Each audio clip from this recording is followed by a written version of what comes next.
খুদের চালের খিচুড়ি খেয়েছেন কখনো? যদি না খেয়ে থাকেন তবে রিকোয়েস্ট থাকবে একবার এইভাবে খুদের চালের খিচুড়ি তৈরি করে খাওয়ার জন্য। এই খিচুড়ির যে স্বাদ তা অন্য কোনো খিচুড়ির সাথে তুলনাও হবে না। তাহলে চলুন কথা না বাড়িয়ে চলে যায় রেসিপিতে। যাওয়ার আগে সবাই আমার চ্যানেলটা সাবস্ক্রাইব করে দিবেন।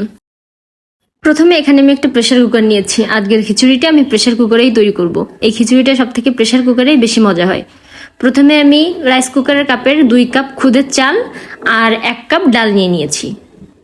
খুদ আর ডালটাকে আমি আগেই ধুয়ে পানি ঝরিয়ে রেখেছিলাম। এখন প্রেসার কুকারে দিয়ে দিচ্ছি আলু। এখানে আমি 2টা মাঝারি সাইজের আলু এভাবে কেটে নিয়েছি। দেখতে পাচ্ছেন যে খুব বেশি বড় না আবার খুব বেশি ছোটও না, একটু পাতলা পাতলা করে আমি আলুগুলোকে কেটে নিয়েছি। দিয়ে দিচ্ছি 3টা বড় সাইজের পেঁয়াজ কুচি আর কয়েকটা রসুনের কোয়া।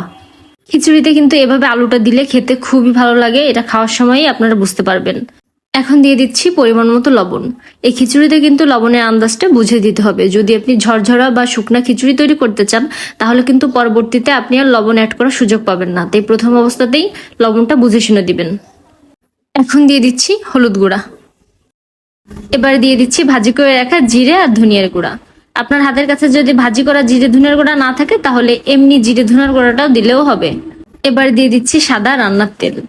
আপনি চাইলে এখানে সরিষার তেল দিয়েও খিচুড়িটা রান্না করতে পারেন, তবে আমি এখানে সয়াবিন তেলটা দিয়ে রান্না করছি। আমার কাছে এই খিচুড়িটা সয়াবিন তেলেই সব থেকে বেশি মজা লাগে। এবার হাত দিয়ে সবকিছু ভালোভাবে মাখিয়ে নিতে হবে। মাখানোর সময়ই আপনি সুন্দর একটা ফ্লেভার পাবেন। খিচুড়ি কিন্তু হাতে মেখে রান্না করলে একদম অন্যরকম একটা স্বাদ হয়, আরো যদি হয় খুদের এই খিচুড়ি। আপনি বাসায় একবার তৈরি করে খেলেই বুঝতে পারবেন যে এই খিচুড়ির কি স্বাদ। আমার খিচুড়িটা মাখানো শেষ। এখন আমি রান্না করার জন্য পরিমাণ মতো পানি দিয়ে দিচ্ছি। এখানে আমি 3 কাপ চাল ডালের জন্য 6 কাপ পরিমাণ পানি দিচ্ছি। আমি একটু খিচুড়িটা নরম করবো, এজন্য আমি 6 কাপ দিচ্ছি। আপনি যদি একটু ঝরঝরা চান তবে আপনি হাফ কাপ পানি কম দিবেন। দিয়ে দিচ্ছি ফালি করে রাখা 4-5টা কাঁচামরিচ। ঝালের পরিমাণটা আপনি বুঝে দিবেন, যতটা ঝাল আপনি খেতে পছন্দ করেন সেই অনুযায়ী কাঁচামরিচটা দিয়ে দিবেন। এখন প্রেসার কুকারে ঢাকনাটা লাগিয়ে চুলায় বসিয়ে দেবো খিচুড়িটি রান্না হওয়ার জন্য। দেখতে পাচ্ছেন আমি খিচুড়িটা চুলায় বসিয়ে দিয়েছি। এখন আমি হাই হিটে 5 থেকে 6 মিনিট রান্না করে নেব, তাহলেই আমার খিচুড়িটা তৈরি হয়ে যাবে। তাহলে আমি ফিরে আসছি 4-5 মিনিট পরে, সে পর্যন্তই দেখতে থাকুন।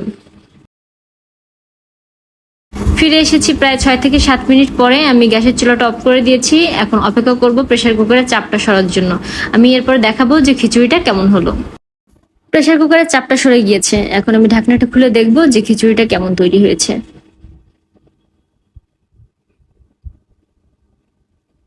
দেখতে পাচ্ছেন যে খিচুড়ি কিন্তু দারুণ একটা কালার এসেছে, আর আশা করি খেতেও অনেক মজা হবে। আজকের এই রেসিপিটা যদি আপনি বাসায় তৈরি করে থাকেন তাহলে অবশ্যই কমেন্ট বক্সে এসে জানাবেন যে আপনাদের খিচুড়িটা কেমন হয়েছে। আর রেসিপিটা ভালো লেগে থাকলে অবশ্যই একটা লাইক কমেন্ট দিয়ে পাশে থাকবেন। আর যারা সাবস্ক্রাইব করেননি তারা একটা সাবস্ক্রাইব করে দিবেন।